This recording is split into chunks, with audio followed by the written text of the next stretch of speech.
호모 임팩타투스라는 제목으로 하나님의 말씀의 은혜를 나누고자 합니다. 세상이 많이 힘듭니다. 뭐 힘들 정도가 아니라 요즘 눈만 뜨면 이상한 많이 벌어지죠. 뭔가의 틀이 막 팍팍 깨지는, 뚝이 막 무너지는 그런 소리를 들립니다. 아마 우리는 지금 이 세상을 그냥 사니까 그렇게 실감나게 느끼지 못하겠지만 앞으로 50년 뒤, 100년 뒤의 역사는 2014년 또 다가오는 2015년을 엄청난 일로 기록될 것이라고 생각합니다. 그러면 우리는 왜 이런 생각을 가져야 하느냐? 하나님이 누구신가? 예수님은 누구신가? 성경은 무엇인가? 결국 가만히 보면 성경이 우리에게 가르쳐주는 가장 중요한 것은 역사입니다. 역사. 사람이 살아온 역사죠.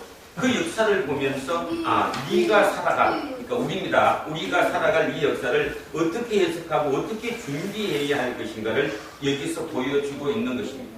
그런데도 우리는 성경을 그렇게 보지 않고 그냥 뭐 어쩌면 그저 어떤 뭐 멋있는 말 뭐 이런 것처럼 또는 아주 신비적인 어떤 마술을 부리는 것처럼 그렇게 성경을 혹시 읽고 있지는 않은지 좀 생각해 봐야 할 것입니다. 우리는 지금 성경이라고 했습니다. 그지? 여기 뭐라고 적혀 있습니까? 없네, 여기는. 그때의 성경. 그때의 성경이라고 되어 있네. 성경.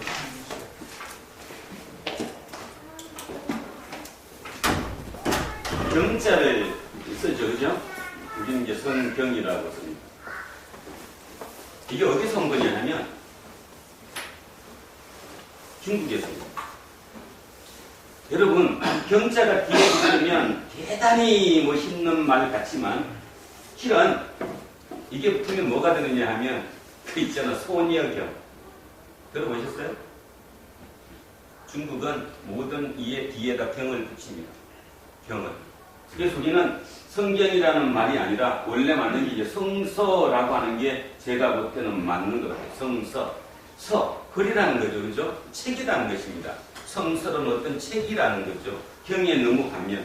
또 하나는 일본에서는 성경이 뭐냐 하면 모든 그 종교적인 경전을 모두 성경이라고 합니다. 이것만을 성경이라고 하는 게 아니라 부처님의 경전도 성경이고, 그죠? 마호메의 경전도 성경이고, 모든 어떤 종교적인 그 경전을 합쳐서 그냥 성경이라고 이렇게 부릅니다. 그래서 우리는 이제 그런 그 용어 하나에도 성경인데, 저는 이게 자꾸 성경이라고 붙여가지고, 근데 옛날 책에 보면요, 앞에 성경 전서 이렇게 나와 있었어요. 저는 그렇게 보면 오늘 봤더니 성경이네. 성경전서. 뭔 말이지 성경전서는? 저기 성경전서라고 되어 있는데. 그치? 제목이 성경전서잖아요. 이 뭔 말입니까? 성경도 되고 성서도 되고, 그치? 그냥 두리뭉실. 일본과 중국식을 묻혀갖고 이제 성경전서 이렇게 얘기합니다. 성경은 제가 보건 데는 성서입니다. 성서. 읽을 줄 알아야 합니다. 이걸 왜 읽느냐? 왜 하나님 말씀으로 읽는 거죠? 하나님이 우리가 이 말씀을 왜 주셨냐 하면 네가 살아갈 그 시대를 이걸 바탕으로 삼아가지고 어떻게 살 것인가, 어떻게 따라갈 것인가를 생각하라는 거죠. 근데도 우리는 전혀 그렇게 하지 않습니다. 여러분, 성경 때문에 이거 얼마나 종이 수입 많이 하는지 아십니까? 이 종이 우리나라에서 못 만들어요. 약잖아. 그죠? 이 종이 한국에서 만드는 거 아닙니다. 여러분은 한국 가지고 들고 있지만 얼마나 비싼 책을 가지고 있는지도 모릅니다. 근데도 제대로 보지를 않아. 제가 왜 또 이 얘기하느냐 하면 이제 원래 다가가니까요. 내년에는 목숨 걸고 내가 하루에 한 몇 장이라도 성경을 한번 제대로 읽겠다라는 생각을 가지셔야 합니다. 이거 읽지 않고요. 예수를 보는 거는 엉터리입니다. 엉터리. 진짜 엉터리. 지난주에 어느 서울의 모 교회에서 장로님이 폭행을 당했습니다. 왜 당했냐면 자기 교인한테 당한 게 아니라 다른 교회 교인한테. 그 다른 교회 교인이 누구냐? 요즘 잘 나가고 있는 여자 목사님. 7년 동안 한국의 교회가 9개가 생겼고요. 해외 교회가 3개씩 생겼어요. 왜 그럴까요? 왜 그렇게 교회가 잘 될까? 그 여자 목사님이 신비하지, 그지? 사람은 그거 찾는 거니까. 뭔가 막 신비하고 그죠? 뭔가 막 점쳐두듯이 막 알려주는 그게 하나님이라고. 그렇다면 성경 필요 없습니다. 뭔 필요가 있어 이게. 그냥 그 입에서 나온 해석만 있으면 되지 그냥.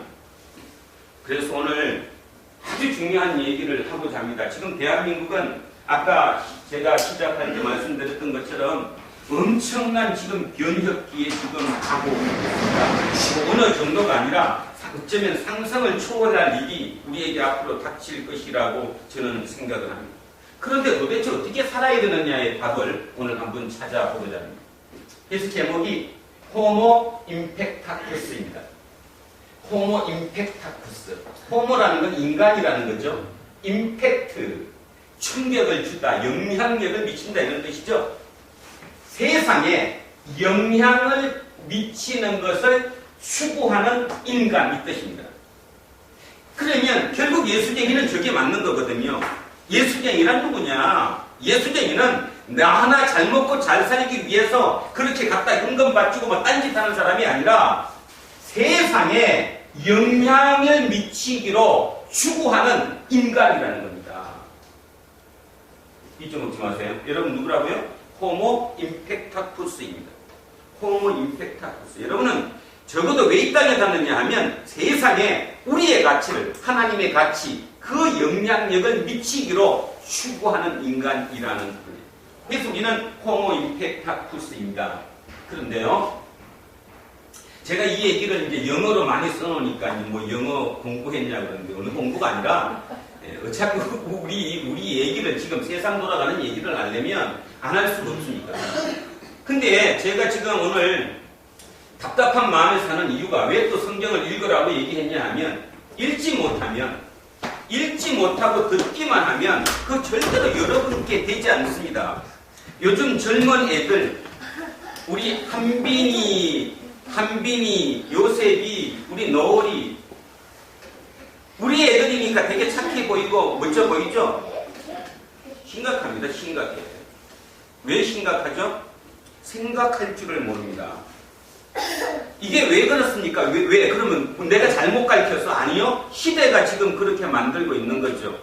최근에 과학자들이 발표한 발표에 보면 인간은 뭐를 보든 입든 딱 들어가면 이 후두엽, 여기에 먼저 이제 자극이 오는 거예요. 이 후두엽에. 자극이 오면 그 후두엽에서 전두엽으로 보내가지고 생각하게 해요. 근데 요즘 영화든 드라마든 생각하려고 하는 순간 이미 장면은 밖에 안 바뀌어요. 다음 장면으로 바뀌어가잖아. 그러니까 결론적으로 책을 읽지 않고 드라마나 오락이나 TV를 많이 본 애들이 생각할 능력을 잃어버린 거예요. 생각할 능력을. 이해 가실 것입니까? 가시죠. 저도 잊어먹었어요. 요즘 뭐 잊어먹었지? 전화번호. 다 저장해 놓는 바람에 전화번호를 하나도 기억 못해요. 잊어먹었다고. 이게 뭐냐면 생각을 잊어먹는 거예요. 생각을. 우리의 생각하는 능력을. 그러면 이 생각하는 능력이 왜 중요하냐? 여기 한번 잠깐 보시죠. 이게 아이폰 뒤에 적혀 있는 것입니다. 안병관 집사님 아이폰인가? 아니. 아이폰 뒤에 보면 이렇게 적혀 있습니다. Designed by Apple in California. Assembled in China. 제가 그래서 이게 이 뒤에 아이폰 뒤에 적혀 있는 이걸 보고 여러분에게 설명합니다. 뭔 말입니까 이게? 캘리포니아에 있는 미국의 캘리포니아에 있는 애플 회사가 디자인했고 중국에서 뭐 했다? 조립했다. 중국에서 만들었다. 조립했다라는 것입니다. 자, 이걸 검토 한번 해보면 아이폰을 만약에 100이라고 했을 때 그냥 100이라고 그냥 이제 비유하는 겁니다. 아이폰을 100원이라고 가정했을 때 원자재 값, 원자재 부품값이죠. 부품값이 30원입니다. 부품값이 30원. 그 다음에 어디서 했죠 지금? 중국에서 조립했죠. 조립하는 인건비, 중국에서 조립한 인건비 얼마일 것 같습니까? 아니 여러분 추측하던데 지금 아이폰을 100원이라고 봤을 때 원자재 부품값이 30원이에요. 그리고 지금 어디서 지금 중국에서 조립했다라고 나왔어요 지금?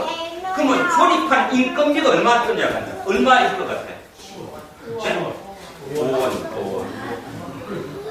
5원. 결론적으로 뭔 뜻이냐 하면 100원 중에 이 35원이 애플이 하나도 만든 게 없어요.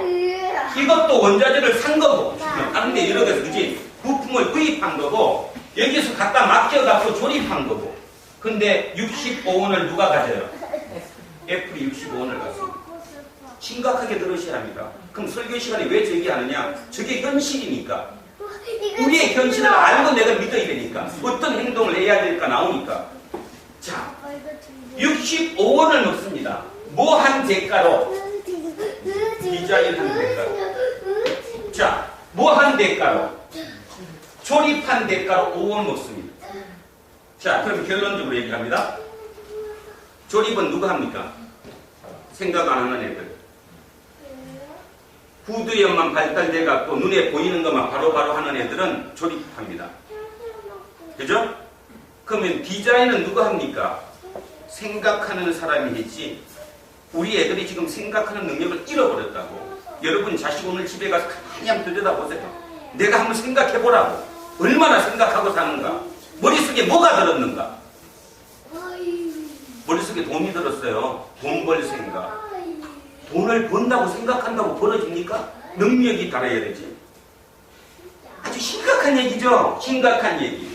어셈블리드, 조립하는 인간은 그 육체 노동을 그렇게 함에도 불구하고 5원짜리가 되는 거고, 디자인한다는 말에는 단순한 디자인이 아니라 연구하고 개발하고 뭔가를 생각해서 새로운 것을 만들어내는 사람은 65원을 가지면 안 됩니까? 자, 그러면 교회에서 어떻게 해야 합니까? 예수님을 믿습니다. 우리는 예수의 능력으로 세상에 예수의 가치를 뭐 하자고? 영향을 미치자고 추구하는 호모 임팩타쿠스입니다. 우리는. 그럼 우리는 뭐를 전해야 합니까? 세상에 뭐를 전해야 할 거냐고. 조립하는 거? 조립이라도 열심히 하자. 12시간 잠자지 말고 하루에 그냥 20시간씩 일하자. 그것으로 세상에 영향을 미칠 것입니까? 아니면 진짜 생각해서 뭔가 새로운 것을 만들어내는 것을 해야 됩니까? 성경이 뭘 얘기한다고 여러분은 생각하십니까? 그 신모어모 목사처럼 막 성령에 충만했네 막 박수 쳐가면서 뭔가 뒤집어지면 뭐가 일어납니까 지금? 엄마 약하는 거야. 정신 차리셔야 합니다. 진짜 생각 바꾸셔야 합니다. 여러분이 먼저 생각하지 못하면요 모든 것 다 끝입니다. 다시 질문합니다. 하나님의 능력이 여러분에게 임했습니다. 그래서 여러분한테 뭐 시키겠어요? 너 그래 조립 열심히 해. 5원짜리 인생으로 그냥 열심히만 일해. 잠자지도 말고 24시간 중에 4시간만 자고 20시간 일해. 하나님이 지금 우리에게 그런 얘기 하실까요? 아니면 진짜 너 창의성을 가지고 나는 창조하는 자야. 하나님은 창조자입니다. 뭔가를 새롭게 만들어내는 창조자인 하나님께서 우리에게 지금 뭐를 말씀하실 것 같아요? 오늘 우리에게 어떤 힘을 주실 것 같냐고. 여러분이 어떻게 생각해요? 근데 우리는 지금 전부 다 이걸 쫓아가고 있어요. 교회에서도 그거 같으면 막 할렐루야야. 얼마나 편하고 좋아. 예수 이렇게 믿으면 된다는데. 그러면 복이 막 온다는데. 자, 중요한 얘기했습니다. 그죠? 요거 아이폰 뒤에 있는 문구입니다. 이 디자인이라는 말의 의미를 진짜 생각하셔야 합니다. 디자인 한다는 말은 내가 창조한다는 것입니다. 창조한다는 것은 내가 생각해야 합니다. 생각하는 능력을 잃어버리면 절대로 하지 못합니다. 그건 사람의 좋고 나쁨이 아닙니다. 내 자식이 착하다고요? 안 착한 자식 세상에 어디 있어요 지금? 그 착한 자식이 나중에 지대로 안 되면 부모한테 개기는 거예요. 하나님한테도 똑같은 거예요. 하나님이 우리 아버지 맞다고요? 여러분 하나님이 내 아버지 맞으십니까? 그럼 그 하나님이 나에게 뭘 훈련시킬까요? 무슨 훈련? 말 잘 듣는 훈련? 하나님이 너는 무조건 내 말만 믿으면 내가 다 해줄게 그 훈련? 아니면 너는 이 땅을 뒤집어야 하니까, 이 세상을 하나님 나라로 만들어야 하니까 네 생각을 바꿔서 네 역할을 감당하는데 진짜 열심히 해, 생각해, 그리고 살아. 그거 얘기하니까 하나님이 누굴까요 도대체? 하나님은 이거입니다. 하나님은 창조자이시지 어셈블러가 아닙니다. 우리에게 말 잘 듣는 그 자녀 원하지 않습니다. 하나님은 내 생각을 의지하지 못하면 이 세상에 어떤 창조도 일으키실 수가 없습니다. 하나님은 나를 통해야지만이, 여러분을 통해셔야지만이 세상에 새로운 것을 이끌어냅니다. 그리고 이 땅에 하나님의 나라를 건설하는 것입니다. 디자인 하셔야 돼요. 그래서 이거 하기 위해서 뭐를 제대로 읽어야 합니까? 성경을 제대로 읽으셔야 합니다. 남 얘기 듣지 마시고 어디 목사가 용하다더라, 거기 가서 안수기도 받으면 모든 게 해결된다더라, 어디 기도원 가면 좋다더라, 그런 짓 그만하시고, 진짜 그만하시고, 하나님 도대체 내 아버지 내 하나님은 어떠신 분인가를 기억하시고, 하나님은 우리에게 이거를 시키셨다는 거예요. 디자인. 자, 그래서 어셈블과 디자인은 그렇게 차이 납니다. 다시 얘기하지만 세상에 제가 읽어본 결론입니다. 제가 자꾸 성경 읽기를 하는 이유가, 저도 책 많이 읽었습니다. 뭐 삼류 소설부터도요, 여러 견을 좀 책은 아주 뛰어나게 읽지 못했어도 웬만한 건 읽었다라고 생각하는데, 결론, 성경이 최고입니다. 제대로만 읽으면 이 성경만큼 제대로 된 일이 있어요. 그리고 중요한 사실, 제대로 읽지만 쪼개서 읽으면 안 됩니다. 그 말의 의미는 뭔가 하면 문장 몇 구절만 좋은 구절 찾아서 읽으면 안 된다고 뜻이에요. 전체를 보시면 이 문구가 이 전체 중에 왜 이게 나왔던가 알아들으셔야 되는 거예요. 그게 안 돼버리면 완전히 절름발이가 되는 거예요. 그죠? 우리 누구 계시잖아요. 여운학 장로님인가? 성경 구절 600구절만 외우면 세상 사는데 지장이 없다. 부장가 기억나? 그 문제 큽니다, 그거. 물론 안 하는 것보다 그게 훨씬 낫죠. 600구절이라도 완전히 암송하고 외우니까 그걸 써먹으니까. 근데 문제는 뭐냐 하면, 잘라놓으면, 그러니까 빼놓으면 그 문구 전체의 의미하고는 완전히 다른 의미로 돼버릴 수가 있다는 거예요. 그래서 우리는 거기에 조심해야 됩니다. 그래서 2014년입니다. 14년 끝내고 15년부터는 진짜 좀 제대로 읽히고 있습니다. 그리고 고생하셨습니다. 이제 미리 오늘 나온 김에 얘기하면, 날마다 이렇게 많은 지문이 많죠. 몇 구절도 아니고 길게 이렇게 제가 읽고 나가는 이유가, 그래도 하나라도 더 읽어보기 위해서, 그래서 또 설교도 뭐 1시간씩 길어지고 하지만 여러분 잘 참아주시고 잘 이해해 주셔서 얼마나 고맙고 감사한지 모르겠습니다. 자, 오늘도 그와 이어서 이제 내가 뭘 하는가를 생각하면서 다음을 출발하겠습니다. 자, 주보입니다. 주보 뒤에 보시면, 자, 주보 뒷면입니다. 장자의 대붕 이야기입니다. 북쪽 바다에 물고기 한 마리가 있었는데 그 물고기의 이름은 곤이다. 곤의 둘레는 치수는 몇 천리인지를 알지 못할 정도로 컸다. 머릿속으로 상상하십시오. 그것이 변해서 새가 됐는데 그 새의 이름은 풍이다. 풍은 등이 몇 천리인지를 알지 못할 정도로 컸다. 풍이 가슴에 바람을 가득 넣고 날 때 그의 양날개는 하늘에 걸린 구름 같았다. 하늘에 걸린 구름 같았대요. 얼마나 크면. 그 새는 바다가 움직일 때 남쪽 바다로 여행하려고 마음먹었다. 물의 부피가 충분히 크지 않으면 그 물은 큰 배를 실어 나를 수 있는 힘이 부족하게 된다. 당신이 한 사발의 물을 바닥에 움푹한 곳에 부으면 갈대는 그곳에서 배가 될 수 있다. 뭐 말하면 갈대같이 얇은 걸로 배 만들면 그게 뜰 수 있다, 그 뜻입니다. 그렇지만 그곳에 만약에 큰 사발을 띄우려고 한다면 사발은 띄워지는 게 아니라 바닥에 붙어버릴 것이다. 왜냐하면 당신의 배는 그런 얕은 물에 비해 너무 크기 때문이다. 바람의 부피가 충분히 크지 않으면 그것은 커다란 양 날개를 실어 나를 수 있는 힘이 부족할 수밖에 없다. 그래서 그 새가 9만 리를 날아올라 자신의 밑에 바람을 두었을 때에만 그 새는 자신의 무게를 바람에 얹을 수 있다. 그리고 그 새는 남쪽으로 자신의 여정을 시작하려면 자신의 등에 푸른 하늘을 지고 앞에 명료한 시야를 얻어야만 한다. 이걸 보고 메추라기가 그것을 비웃으며 말했다. 그는 어디로 가려고 생각하는가? 나는 뛰어서 위로 날며 수십 길에 이르기 전에 숲풀 사이에서 자유롭게 날개치며 퍼들어거리는데 그것이 우리가 날 수 있는 가장 높은 것인데 도대체 저 붕새는 대붕은 어디로 가려고 저렇게 9만리 위를 나는가? 바보라는 거죠. 누가 봐서는 메추라기가 봐서는 붕새는 바보예요. 왜 바보냐 하면 메추라기는 아무 때나 날고 싶을 때 푹푹 날아가지고 그치? 뭐 숲을 온데 다니고 먹이도 조금 얼마나 좋은데 이 붕새는 덩치만 크기가 커가지고 날지를 못하잖아.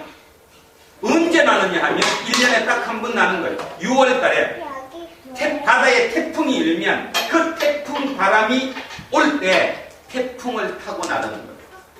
그러니까 누구 입장에서 보면 메추라기 입장에서 보면 저런 바보가 없지. 왜냐하면 태풍이 불면 숨어야 되거든.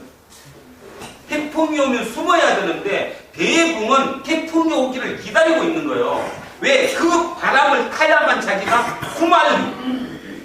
지금 여기서 실제적인 얘기가 아니라 우화잖아. 이게 장자의 우화입니다. 또 어떤 사람은 나한테 얘기할지 몰라요.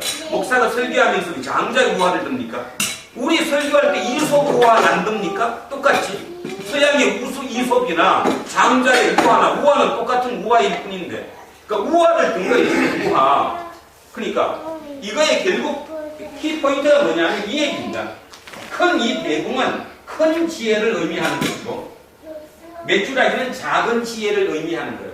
그러니까 작은 지혜가 큰 지혜를 어떻게 알겠습니까? 9만리 위에 창공에 올라가야지만이 자유로운 대붕이 있는 반면에 날마다 그냥 바닥바닥 그지? 숲속에서 참새보다 메추라기가 그냥 일어나서 맨날 그 숲속만 나는 그 자유가 훨씬 좋다라고 얘기를 하는 거예요. 결론은 뭔 뜻입니까 이게? 이걸 오늘의 이 얘기로 비춰보면 무슨 뜻이에요? 메추라기는 이거잖아 이거. 근데 자기가 자유있대잖아. 자기는 자유롭대잖아. 근데 메추라기가 봐서는 대붕은 자유가 없어요. 왜냐하면 못 날잖아. 너무 크니까 움직이지도 못하고. 근데 그것도 위기가 닥칠 때 그 태풍이 불어갖고 자기는 다 피해서 도망가야 되는데 숨어야 되는데 그때 그는 움직이잖아. 그거를 타고 자유로 날아가는 거지. 우리는 누굽니까? 현녀세. 우리는 누구야? 우리는 대붕입니다. 왜 대붕이냐 하면요. 성경이 처음부터 예수님께서 우리에게 주는 메시지가 뭐냐 하면 너와 나는 한 몸이라고 얘기합니다. 또 뭐라고 얘기합니까? 내가 있을 곳이 너 안에 있다. 성전이다. 네가 내 성전이라고 얘기합니다. 그 말의 의미를 오해하시면 안 됩니다. 자, 우리는 한 몸입니다. 예수 그리스도와. 그 다음에 예수 그리스도를 여기다 지금 모시고 있습니다. 내 속에. 내가 성전입니다. 그러면 여러분 생각해 보십시오. 내가 누가 돼야 됩니까? 내가 예수 그리스도를 예수 그리스도를 쫓아가야 되는 거지. 거꾸로 예수님을 내 수준으로 내리면 안 되잖아요.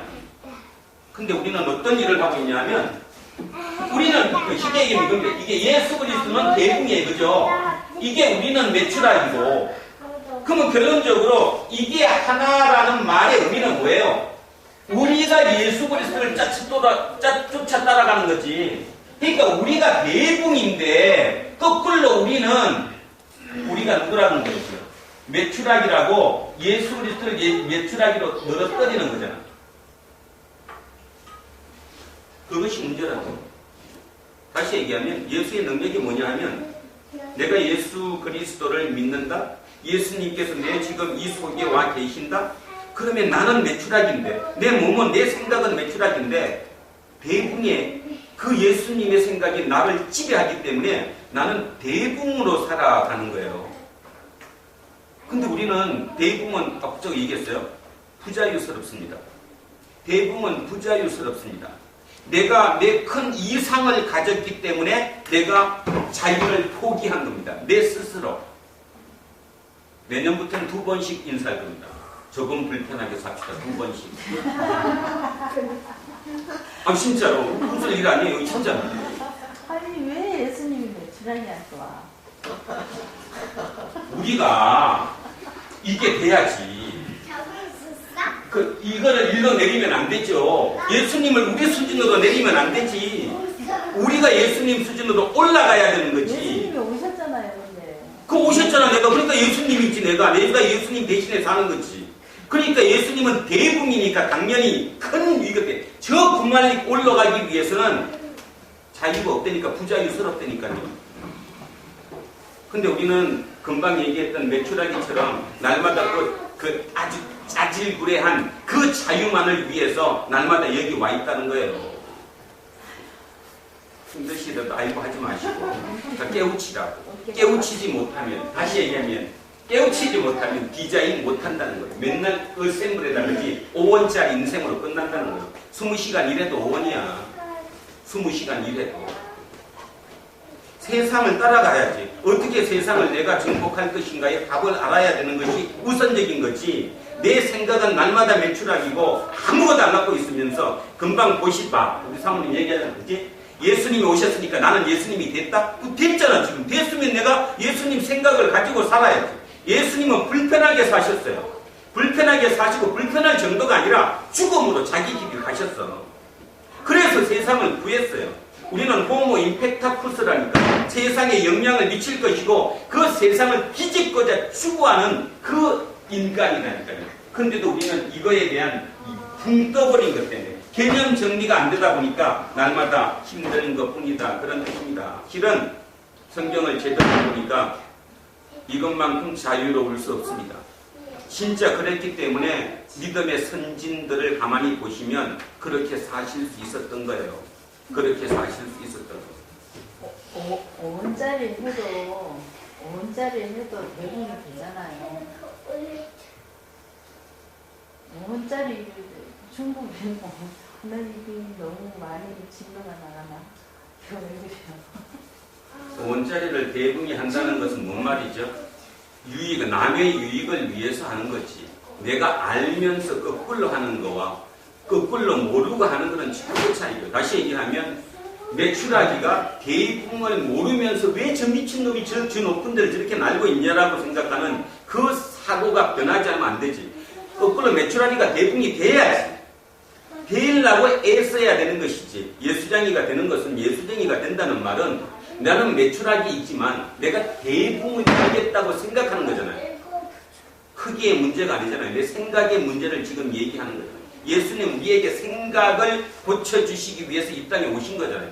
우리 문제를 다 해결해 주기 위해서 한 것이 아니고. 근데 우리는 아까 얘기했듯이 우리 애들 자꾸 욕하는데, 그치? 애들이 생각한 능력을 잃었던 것처럼 우리 예수를 믿는 사람들도 어느 순간부터인가 이게 다 없어지고 신비적인 어떤 행위? 그런 거에만 몰입하다 보니까 우리 또한 뭐가 됐다는 거예요, 지금? 생각하는 힘을 잃었다는 얘기를 하고 있는 겁니다, 지금. 우리가 생각하는 힘을 잃어버리면 예수님도 없어집니다. 자, 오늘의 본론으로 들어갑니다. 이제 이 생각을 가지시고 오늘의 본론을 보면 그랬구나. 충분히 이해 가실 것입니다. 자, 오늘 이렇게 출발합니다. 사도 바울이 그런즉 내 사랑하는 자들아 우상 숭배하는 일을 피하라.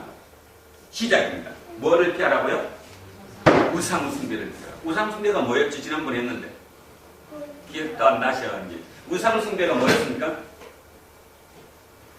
모세가 없어졌어요. 그지? 40일 동안에 모세가 시내산에서 내려오지 않으니까 이스라엘 백성들은 자기 머릿속에 형상을 어떤 걸 만드는 거죠. 그래서 뭘로 만들었어요? 금송아지를, 형체를 만들었어요. 그러면 그들이 금송아지를 섬긴 겁니까? 하나님을 섬긴 겁니까? 그들은 하나님을 섬겼다고 생각했어요. 단지 하나님을 자기 형상으로 갖둔 거지. 그렇다면 우상이 무엇입니까? 우상의 첫째 이유는 내 이익을 위해서 통제할 수 있는 신을 만들면 그건 우상입니다. 다시 얘기하면 내 유익을 위해서 내가 통제할 수 있는 신을 만들면 그건 우상입니다. 여러분도 지금 여기 와서 여러분의 만약에 하나님이 여러분이 하나님을 통제할 수 있다. 그치? 하나님을 통제할 수 있다 생각하시고 오셨다면 여러분 이곳에 하나님께 예배드리러 온 게 아니라 우상숭배하러 왔다는 거예요. 우상숭배는 바로 그것이 우상숭배입니다. 자, 그래서 그런즉 내 사랑하는 자들아 우상숭배하는 일을 피하라. 여기부터 출발하는 겁니다. 자, 나는 지혜 있는 자들에게 말한 것 같이 하노니 너희는 내가 이르는 말을, 자, 제일 중요한 말이 나왔습니다. 스스로 판단하라. 바울이 뭐라고 얘기하는 거예요 지금? 여러분 지식 있는가 안다. 여러분 능력 있는가 안다. 그러니까 여러분의 그 능력으로 하나님에 대해서 스스로 판단하라. 자, 그러면 스스로 판단하려면 뭐를 가져야 돼요? 내가 스스로 판단할 수 있는 힘을 가져야 판단하는 거지. 힘이 없는데, 그치? 힘이 없는데 어떻게 판단해? 오빠가 가서 해봐. 안 되면 판단 못한다. 여러분은 자기가 판단했다고 하지만 저는 여러분을 욕하는 게 아니에요 지금. 여러분 스스로 여러분에 대한 하나님을 판단하고 있어요. 근데 문제는 뭐냐면 여러분 그 틀 자체가 한계라는 거지. 한계. 그 한계를 벗어나지 못하니까 매출하기의 한계를 벗어나지 못한다면 여러분은 하나님을 믿고 있지만 실은 하나님을 안 믿는 거나 마찬가지라는 거예요. 그거를 넓혀줘야 된다는 거지. 그래서 스스로 판단하라. 자, 어떤 판단이냐? 우리가 축복하는 바 축복의 자는 그리스도의 피에 참여함이 아니며 우리가 떼는 떡은 그리스도의 몸에 참여함이 아니냐. 자, 떡이 하나요 많은 우리가 한 몸이니 이는 우리가 다 한 떡에 참여합니다. 육신을 따라 난 복해하기까지. 자, 17절까지. 저게 뭐 한 거죠 지금? 16절 17절이 뭐 한 거예요? 성찬식 한 거잖아요. 성찬식이죠. 그리스도의 몸과 피를 마시는 성찬의 얘기를 했어요. 성찬이 뭐였습니까? 결국 사도 바울은 성찬의 얘기를 뭐라고 얘기해요? 그리스도의 몸과 그리스도의 피를 나눠 먹음으로 인해서 우리가 하나가 됐다라고 얘기해요. 하나가 되었다. 그 말은 의미, 이 하나가 되었다. 한 몸이 되었다. 이 한 몸이 뭐가 된 거예요? 이게 된 거지. 이게 된 게 아니잖아요. 각자의 모인 메추라기가 예수의 피와 예수의 살을 먹음으로 인해서 이 전체가 하나가 됐다니까. 그러면 위로 가야지 밑으로 가면 안 되지. 이걸 밑으로 당겨버리면 예수 그리스도가 메추라기가 되는 거잖아. 거꾸로 우리가 위로 올라가야 되는 거지. 우리가 합쳐져가지고 이 두란노 공동체가, 이 교회가, 이 힘이 합쳐져서 우리는 예수 그리스도가 되는 거예요. 그죠? 내 개인적인 힘으로는 힘이 약할지 몰라도 합치면 이 합친 힘으로 우리는 이거의 삶을 살아가기로 다짐하는 거지. 이거잖아, 이거. 그 얘기를 하는 거잖아요, 지금 바울이. 두 번째, 육신을 따라 난 이스라엘을 보라. 재물을 먹는 자들이 제단에 참여하는 자들이 보라. 그러면서 뭐 생각하냐, 이렇게 얘기하는 거야. 야, 너네 저기 이스라엘 사람들 봐라. 그들도 신전에 가서 제사를 드린다. 제사를 드리고 나면 그 재물이 누구 거죠? 저기 누리면 아니, 자, 다시. 이스라엘 성전에 내가 양을 바칠 거 아니에요. 그럼 그 양을 재물 드리면 그게 누구 거냐고요? 제사 지낸 사람들. 아니지. 하나님. 하나님 거죠, 하나님 거. 내가 드린 거니까. 그 하나님 거를 드리는 사람이 노나 먹잖아요. 제사장도 먹고, 그게 화목제 같으면 제사 드린 모든 사람이 노나서 먹잖아요. 왜? 하나가 되기 위해서. 하나가 되기 위해서. 그런데요, 지금 바울은 중요한 얘기하는 거예요. 그런데 귀신한테 제사를 드리면, 귀신한테, 이 제물을 귀신한테 드리면 우리가 먹는 것이 하나님 되는 이것이 아니라는 거예요. 그죠? 어떤 차이가 있어요? 결론 차이. 여러분, 귀신과 하나님의 차이 오늘 다 배웠어요. 지금 하나님은 뭐가 되는 거예요? 하나가 되는 거예요. 하나님의 하나가 되니까 우리가 하나님의 존재로 올라가는 거예요. 맞습니까?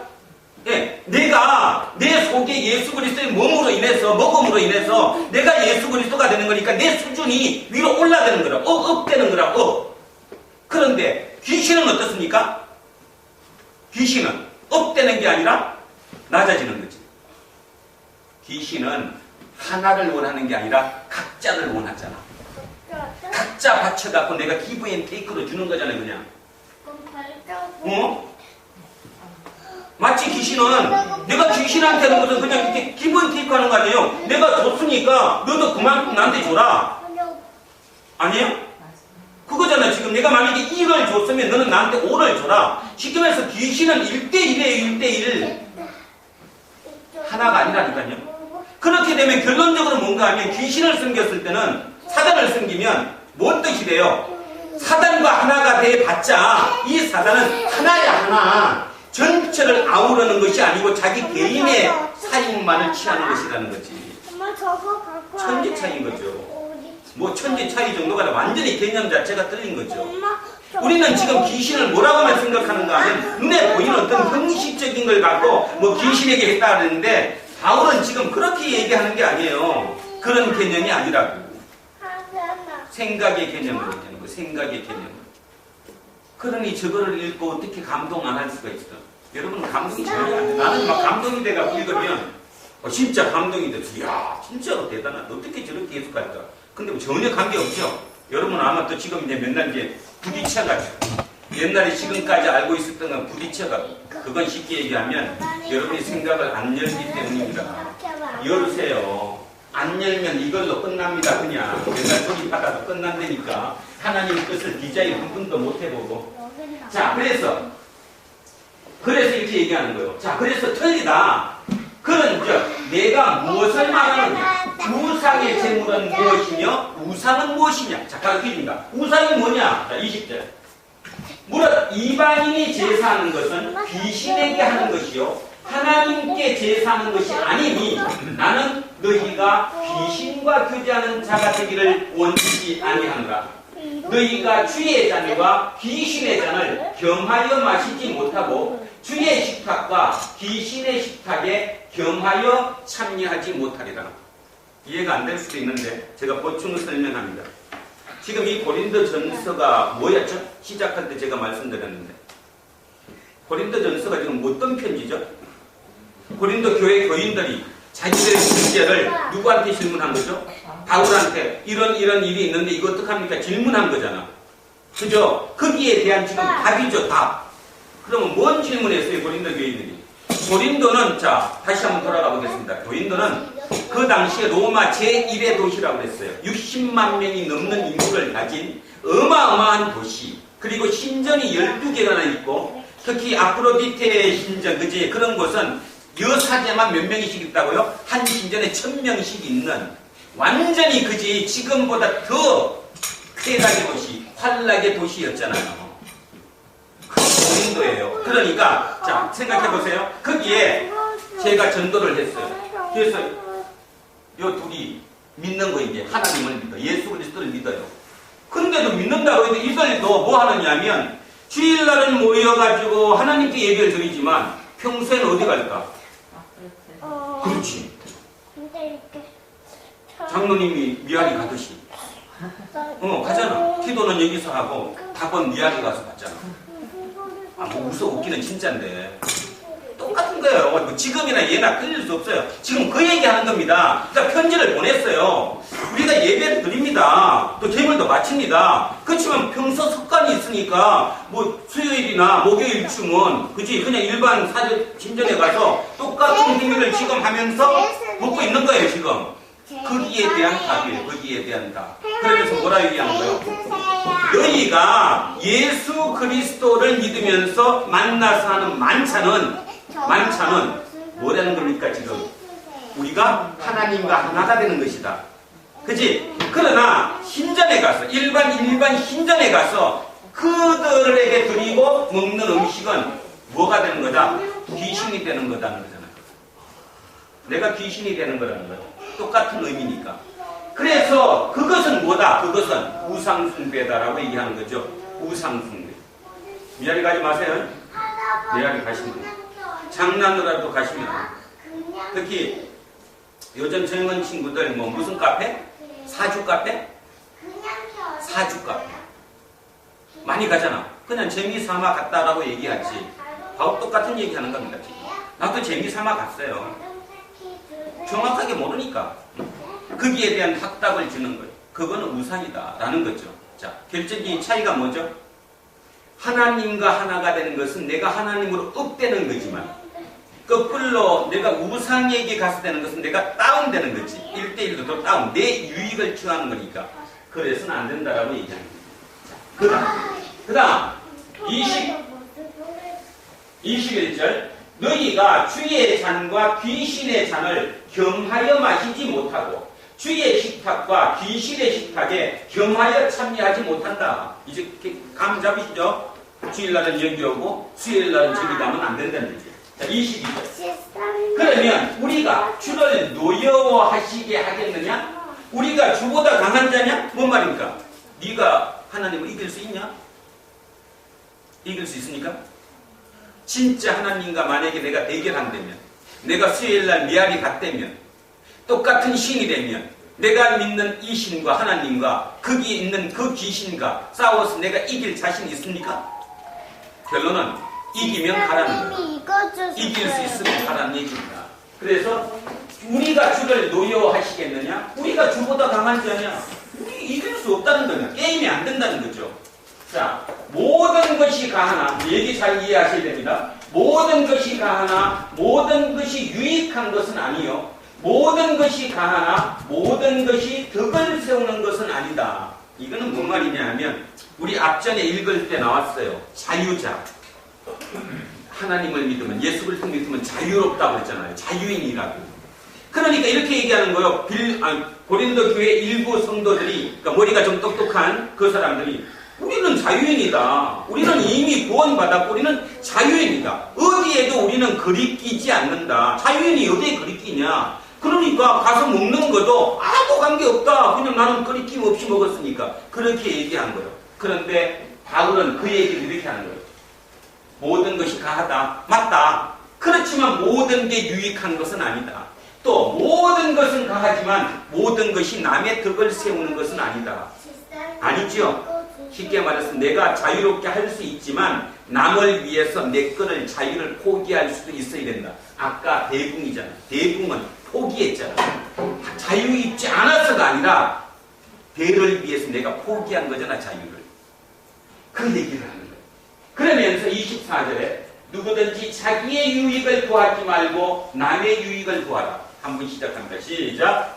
누구든지 자기의 유익을 구하지 말고 남의 유익을 구하라. 이게 2000년 전의 고린도입니다. 2000년 전의 고린도는 전부 다 자기입니다. 일단 내가 먼저 뭐라 내 거야. 그치? 그리고 남는 거, 잉여된 거. 잉여라는 거 알죠? 남으면 자손 베푸는 거예요. 지금 대한민국과 똑같죠? 아예 베풀지도 않겠지만 혹여라도 베푼다면 남는 거 주지 내 먹을 거 안 줍니다. 우리도 마찬가지고 저도 마찬가지고 뭐 누구든. 그러면 그거를 당연시 여기는 거예요. 그 당연시 여기는 그곳에 얘기하는 거예요. 뭐라고 얘기해요? 누구든지 내 유익을 구하지 말고 남의 유익을 먼저 구해라. 오늘의 답입니다. 오늘의 답. 오늘 2014년 대한민국에 답을 주신 거예요. 호모 임팩타쿠스는 자기의 유익을 구하는 것이 아니라 남의 유익을 먼저 구하는 거예요. 이게 기독교 윤리입니다. 기독교 윤리의 최상입니다. 이 윤리가 다른 모든 종교를 이기고 있는 겁니다. 여러분 꼭 아셔야 됩니다. 다시 한번. 기독교 윤리의 핵심이 뭐라고요? 내 유익이 먼저가 아니라 남의 유익이 먼저인 거예요. 근데 와서 뭔 기도 먼저 해요? 내 유익을 먼저 기도하니까 문제라는 거예요. 모르는 거예요, 지금. 제대로 안 읽어갖고. 자, 그 얘기입니다. 이게 핵심입니다. 자, 25절. 무릇 시장에서 파는 것은, 이제 요거는, 여기 이제 두 개는 미리 얘기합니다. 케이스 바이 케이스인데, 이렇게 질문이 들어온 거예요. 정육점에 가서 고기를 샀는데, 그 고기가 혹시 그 재단에 넣었다가 온 것인지 내가 물어봐야 합니까? 아니면 그냥 해도 됩니까? 거기에 대한 답입니다. 뭐라고 했어요? 시장에서 파는 것은 양심을 위하여 묻지 말고 그냥 먹으라. 그냥 사 먹으라는 거예요. 왜 그러죠? 고린도에는 맨날 아까 얘기했던 모든 게 제사를 지내니까 특히 양고기 같은 경우는 대부분이 어디에 갔다 와야 돼요? 신전에 들어갔다 남는 것을 도로 파는 거지. 그러니까 그거에 대해서 질문이 들어오니까 바울은 이렇게 있는 거예요. 신경 쓰지 말고 묻지도 말고 그냥 네가 사다 먹으라. 자, 두 번째, 이는 땅과 거기에 충만한 것이 모두 누구 거다? 주님 거다. 양도 하나님 것이고 이 땅도 하나님 것이고 모든 게 하나님 것이니까 그냥 묻지 말고 먹어라. 두 번째, 이렇게 질문했어요. 우리 옆집에 안 믿는 사람인데 그 사람이 나를 초대했으면 그러면 가서 먹어야 됩니까? 안 먹어야 됩니까? 아니면 가서 먹을 때 요거 제사상에 놓은 거예요? 안 놓은 거예요? 물어봐야 합니까? 이렇게 물은 거예요. 그랬더니 답이 뭐예요? 불신자 중에 누가 너희를 청할 때 너희가 가고자 하거든, 그러니까 가고자 한다면 가면 너희 앞에 차려놓은 것이 무엇이든지 양심을 위해 묻지 말고 그냥 먹어라. 네? 다시 얘기하면 제사집에 갔다니까 그 집이 제사 지냈대. 고사 지냈대. 그래서 옆집에서 불렀어. 나는 예수쟁이야. 옆집은 안 믿는 사람이야. 근데 그 집 고사 지냈다니까 불렀어. 그래서 갔어. 그랬더니 내가 요떡 저기 올린 거예요? 안 올린 거예요? 예를 들면 묻고 물으면 예의에 어긋난다는 얘기입니다. 예의에. 그냥 묻지 말고 먹으라는 거예요. 어? 왜 네가 먼저 저쪽을 먼저 해갖고 요거 넣니 안 했니 옳으니 그러니 네가 먼저 따지냐는 거지. 너는 초대받아 간 사람이니까 그냥 예의상으로 식사 예의를 지켜서 그냥 먹으라는 거야. 그 다음 얘기. 어디야? 자, 그 다음에 이렇게 나와요. 누가 너희에게 이것이 재물이라 말하거든 알게 한 자와 그 양심을 위해서 먹지 마라. 이건 뭐예요? 가서 이제 옆으로 갔는데 여러 사람이 왔을 거 아니에요, 그죠? 근데 그 중에 한 사람이 얘기하는 거예요. 요거 저기 올렸던 떡이에요. 만약에 요거 올렸던 떡이에요. 그러면 그 사람이 나에게 그 얘기하는 의도가 뭐죠? 의도가? 그렇지. 의도가 지금 나를 테스트하는 거잖아, 이미. 의도가 요거 넣은 거예요. 먹나 안 먹나 골라보는 거잖아. 그때는 뭐 하라는 거야? 먹지 말라는 거예요. 먹지 말라, 그거는. 왜냐면, 왜 안 먹어야 되면, 너는 자유로 먹어도 됐지만, 그쪽 때문에 먹지 말라는 거예요. 그쪽의 양심 때문에. 그가 그리끼니까. 자, 그래서, 누가 너희에게 이것을 재물이다. 제사상에 올린 거다. 말하거든, 알게 한 자. 그러니까 그거를 나한테 얘기한 그 사람의 양심을 위해서 먹지 마라. 왜? 그 사람이 시험 드니까. 그 얘기입니다. 자, 29절입니다. 내가 말한 양심은 너희의 것이 아니요 남의 것이니 어찌하여 내 자유가 남의 양심으로 말미암아 판단을 받으리요. 여기 조금 중요합니다. 27절, 28절과 29절은 별개입니다. 그러니까 뭔가 하면 앞에 28절까지는 케이스 바이 케이스예요. 지금 두 가지를 물었어요. 하나는 뭐 물었어요? 첫 번째, 시장에 가서 양고기를 사는데 물어보고 살까요? 그냥 살까요? 뭐예요? 그냥 사라. 두 번째, 옆집에 믿지 않는 사람이 나를 초대했어요. 가서 음식을 먹는데 내가 먼저 요거에 제사상에 넣은 겁니까? 안 넣은 겁니까? 물어보고 먹으래? 그냥 먹으래? 그냥 먹으래. 근데 만약에 그 중에 누군가 한 사람이 요거는 제사상에 올린 겁니다. 이렇게 하면 먹지 말라. 그 얘기죠. 거기로 끝난 겁니다. 끝났어요, 거기. 그러니까 케이스 바이 두 개에 대한 답은 이미 한 거예요. 그 다음 답입니다. 29절. 내가 말한 양심은 너희의 것이 아니요 남의 것이니 어찌하여 내 자유가 남의 양심으로 말미암아 내가 판단을 받겠느냐. 그러니까 다시 이렇게 하면 앞에 두 개 케이스는 빼놓고 생각하세요. 그거를 제외하고 그 두 가지 케이스를 제외하고 나머지 보편적인 경우에는 어떻게 남의 눈치 봐갖고 남의 양심 때문에 내 자유가 다 포기하겠느냐. 그러니까 어떡하라는 겁니까? 어떡하래요? 너가 만약에 감사함으로써 참여하면 어찌하여 내가 감사하는 것에 대해서 비방을 받으리. 이건 뭐예요? 우리는 밥 먹을 때 또는 음식을 먹을 때 못해요. 하나님 감사합니다 하고 먹잖아요. 이미 내가 하나님께 감사하고 먹었지 준 사람에게 감사하고 먹은 것이 아니에요. 그치? 그러니까 그 음식에 대해서는 열심히 먹으라는 것입니다. 맛있게 먹어라. 자, 이 31절. 그런즉 너희가 먹든지 마시든지 무엇을 하든지 누구의 영광을 위해 하라? 하나님의 영광을 위해서 하라. 하나님의 영광을 위해서 하라. 그러면 질문합니다. 하나님의 영광이 뭘까요? 결국 지금 우리 쭉 읽은 걸로 따지면 결국 하나님의 영광이 뭐예요? 내 유익을 구하는 거예요? 남의 유익을 구하는 거예요? 남의 유익을 구하는 거지. 이 답이. 뭐를 하든지 먹든지 마시든지 아니면 세상에 어떤 일을 하든지 남을 먼저 생각하고 남의 유익을 구하는 것, 그것이 하나님의 영광이라는 거예요. 하나님의 영광은. 그런데 우리가 이 본문 많이 쓰는 본문인데 다 빼놓고 조 9절만 31절만 딱 띄워놓으면 아주 멋있는 말이 되죠. 그죠? 해석, 별의별 해석이 다 나오고 멋진 말이 됩니다. 심어졌다. 무엇을 하든지 먹든지 마시든지 무엇을 하든지 하나님의 영광을 위해서 하라. 뭔 말이에요? 하나님의 영광을 위해서 열심히 먹고 열심히 마시고 그 다음에 열심히 일하라. 대신에 남의 유익을 먼저 구하라. 그 얘기죠. 32절. 유대인에게나 헬라인에게나 하나님의 교회에나 거치는 자가 되지 말고 걸림돌이 되지 말라는 거예요. 내가 세상에서 누구에게나 유대인에게나 헬라인에게나 아니면 세상 믿지 않는 저 사람들에게 내가 걸림돌이 되지 마라. 지금 이게 2014년 마지막을 보내며 하나님의 두란노 교회에 주는 메시지. 지금 대한민국의 교회는 세상의 걸림돌입니다. 이해하십니까? 교인이라는 자체가 걸림돌이에요. 무조건 세상의 가장 걸림돌이 기독교래. 거기서 다 걸린대. 그럼 기독교는 왜 걸어요?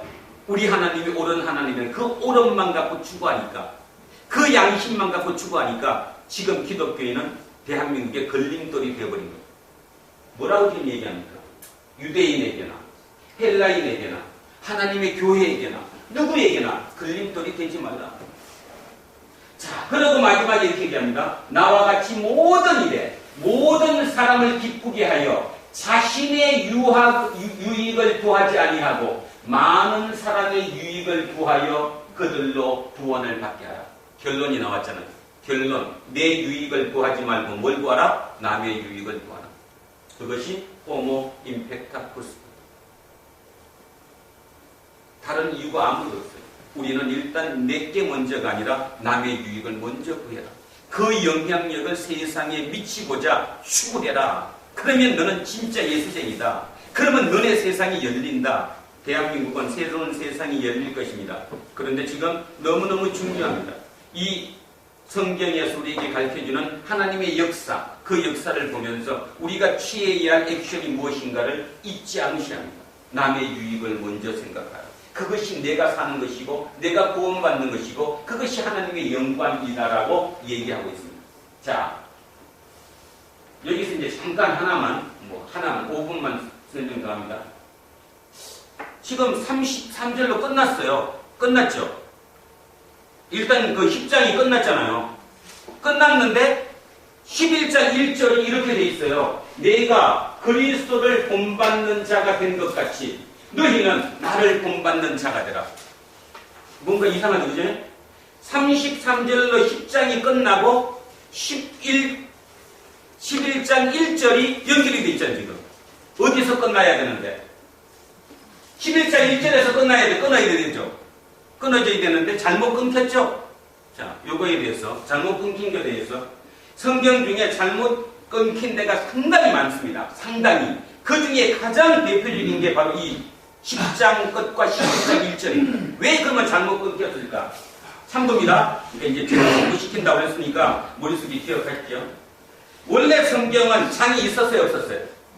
원래 성경은 장 없었어요. 몇 장 몇지 이런 거 없었어요. 장을 나눈 게 1228년입니다. 얼마나 오래됐습니까? 그때 장이 나눠졌어요. 그 다음에 구약의 절이 뭔지 알죠? 우리 절 있잖아요, 절. 장 밑에 저 있죠. 몇 장 몇 절. 이 절을 나눈 게 1448년이에요. 200년이 더 지났죠? 이게 구약의 절이 나눠졌어요. 신약의 절은 1551년에 신약의 절이 나눠졌어요. 쉽게 얘기하면 여러분 성경처럼 이렇게 된 게 500년밖에 안 된 거예요. 몇 장 몇 절까지 다 나눠진 게 겨우 500년 된 거라니까요. 근데도 우리는 이 절 갖고도 따져요. 그치? 몇 장 몇 절에 막 뭐가 뭐라고 다시 얘기하는데 저 장을 나누는 1228년에 실수가 있었다는 겁니다. 자기가 판단하던데 옛날에는 이게 뭘로 왔어요? 서기관들이 직접 글로 썼잖아요. 써오는 과정에서 그 써온 것을 끊는 과정에서 이렇게 좀 오판이 일어났던 거지. 그래서 요거 참고로 하시면 장은 언제 나눠졌어요? 성경의 장? 1228년. 그 다음에 구약의 절은 언제 나눠졌어요? 1448년. 그 다음에 신약의 절은 언제 나눠졌다고요? 1551년.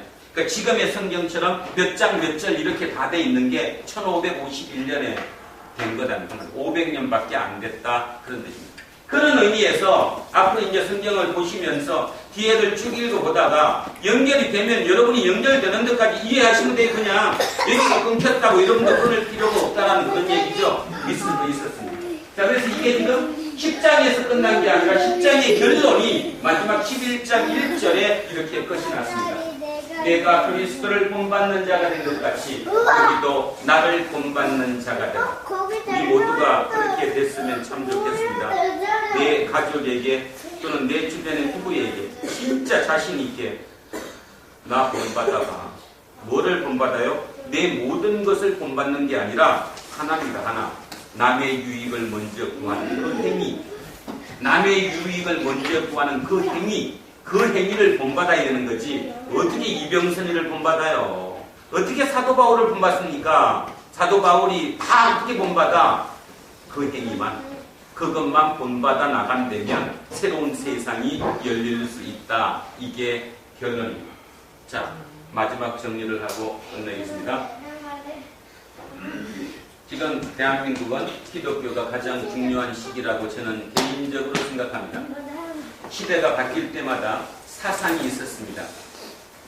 신라가 통일 신라로 바뀌면서 고려로 넘어갈 때 불교의 교종이 선종으로 바뀌었습니다.